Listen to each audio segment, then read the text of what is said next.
دلوقتي حاجه عايز اتكلم فيها عن جماهير الاهلي والاعلاميين بتوعهم او البلوجرز الاهلاويه اللي هم بيعملوا فيديوهات ويطلعوا يتكلموا وبيطلعوا مع ابراهيم عبد الجواد وابراهيم فايق. دلوقتي بيتكلموا ان الزمالك وفيهم عايدي طبعا وفيهم ناس كتير، يعني مش واحد ولا اتنين بس، ومش فاكر اسامي اللي عايدي دلوقتي. في اللي بيقعد مع عايدي كان عند ابراهيم عبد الجواد، وفي القهوه اللي هم التلاته الاهلاويه دول، فيهم اللي اسمه فارس او محمد فارس حاجه زي كده. بقول لك دلوقتي الزمالك فريق قوي، الزمالك اصلا صارف كتير في الميركاتو، الزمالك معاه لعيبه تقيله، الزمالك كسكواد قوي، ليه ما يتقارنش بالاهلي وبيراميدز؟ لا الزمالك مرشح من اي بطوله. معلش بالكلمه، هنيجي برضو للظاهره الاهلاويه التاريخيه وهي نسيان الكذب. هي في ظاهره اسمها كده، نسيان الكذب. الاهلاوي بيكذب بس بعد فتره بينسى ان هو بيكذب، فيكذب كذبه ثانيه، فالكذبتين يلزقوا في بعض فما تفهموش، تحس ان هو مختل او عنده حاجه نفسيه.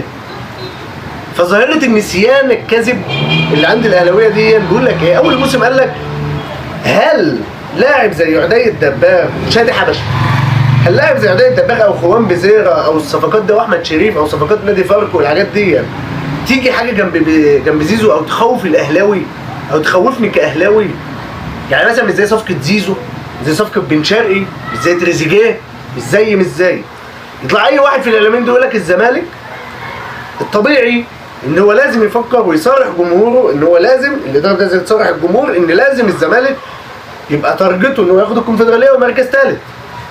ده لو خد الكونفدراليه. يقول لك لان انت لو جيت تقارن نفسك بالاهلي وبيراميدز هيبقى مساعيك او فكرك اعلى من امكانياتك. فطبعا يعني كلام جميل يحترم.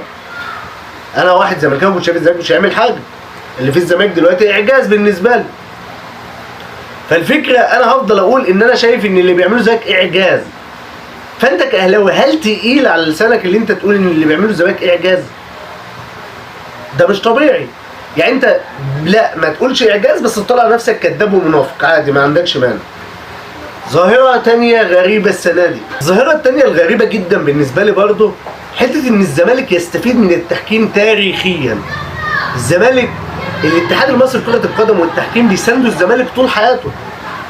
فتيجي برضه تركز فيها شوية كده تحس ان الكلام برضه ظاهرة النسيان الكذب، ظاهرة نسيان الكذب الاهلاوية. افتكر الكلمة دي على طول.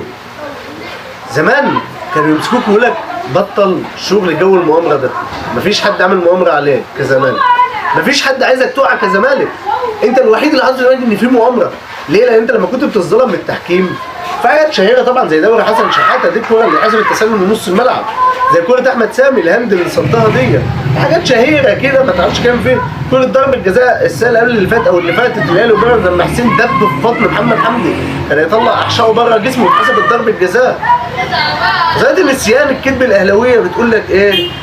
ان الزمالك لما كان بيطالب بحقه لما بيتظلم من التحكيم، فانت عايش في جو مؤامره مفيش حد عايز يفسرها. بس لما هو خسر ماتش وجول بسبب خطا تحكيمي، مع انه في تاني ماتش اتراضى على طول في ان في ضربه جزاء اللي اسمها ما اتحسبتش، عملوا هيصه قال لك ازاي احنا مظلومين، ده الزمالك طول عمره بالتحكيم ومش عارف ايه. فواحد زي كابتن سيد عبد الحفيظ العظيم، عظيم الاهلاويه، اللي هو اصلا الاهلاويه واخدين فيه مقلب، ان الراجل ده قبل كده مرتضى منصور طلع على التلفزيون شتم فيه، شتم وشتايم الواحد ما ينساهاش. مش شتم فيه، هو شتم في الكابتن محمود طاهر، وبما ان محمود طاهر كان رئيس الاهلي فهو يمثل سيد ويمثل الاهلاويه. مرتضى منصور لما شتم في محمود طاهر وشتم في مجلس اداره الاهلي، سيد عبد الحفيظ كان رده ايه؟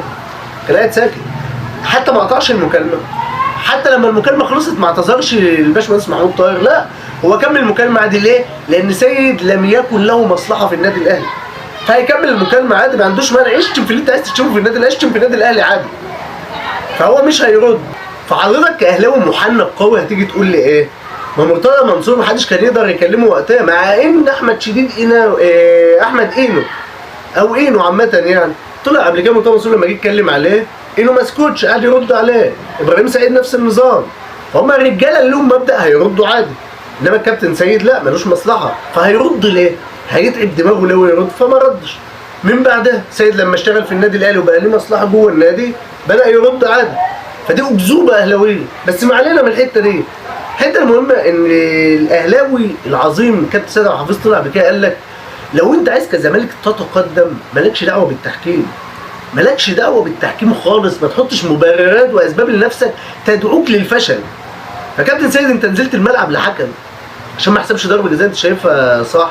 انت قعدت تشتمه بالامه يا كابتن سيد بدل مره 2 و3 و4 و5 عادي، وطلعت على التلفزيون قلت وقعدت تهدد. وانت ازاي؟ ولو انت فلتت مني في الملعب هتفلت ازاي من الاهلاويه في الشوارع؟ يعني ايه يا كابتن سيد؟ طب ما انت اهو ده المؤامره الاتحاد المصري لكره القدم. وتلاقي فيديوهات بقى لمحمد فارس ولا اسمه فارس ده الاهلاوي اللي بيطلع على قناه الاهلي، وتلاقي فيديو لعبد الناصر، تلاقي فيديوهات للناس فضيحه، اقسم بالله فضيحه. يا عم انا ادائي حلو ادائي وحش لنفسي، نتحاسب احنا مع جمهور. واديك شايف هم على طول ما بيصدقوا، ما هيهيجوا مش هيسكتوا خالص. انت الواحد ما هوش فاهم هم عايزين ايه، ليه كل شويه تقول حاجه وتعمل عكسها في الاخر وتقول عكسها ما تفهمش. بس دي الطبيعه الاهلاويه اللي احنا تعايشنا معاها. فظاهره نسيان الكذب الاهلاويه ده انا هفضل فاكرها طول حياتي، وهيفضل الاسم ده موجود جوايا. يعني انا ما رضيتش اكتب مثلا عنوان باسم النفاق، خليتها نسيان الكذب الاهلاويه بس عشان ما يزعلوش.